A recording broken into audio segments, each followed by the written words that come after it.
இப்போ அமைந்திருக்கக்கூடிய அரசும் கூட்டணி கட்சியோட தயவால தான் ஆட்சி அமைச்சிருக்கு.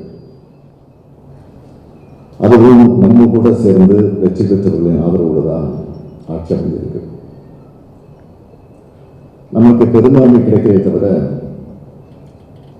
கணிசமான எண்ணிக்கையில் வாக்குகள் கிடைச்சிருக்கு.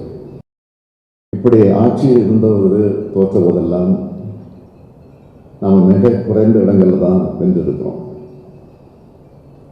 இப்போ 59 இடங்கள்ல நாம வெற்றி பெற்றிருக்கிறோம். கூட்டணி எண்ணிக்கையை சேர்த்து பார்த்தீங்கன்னா 73 இடங்கள். யாரையும் குறை சொல்லாதீங்க. கழகத்தின் தலைவர் என்ற முறையில் நானே இந்த தோல்விக்கு பொறுப்பேற்றுக்கிறேன். இதுதான் நிதர்சனம்.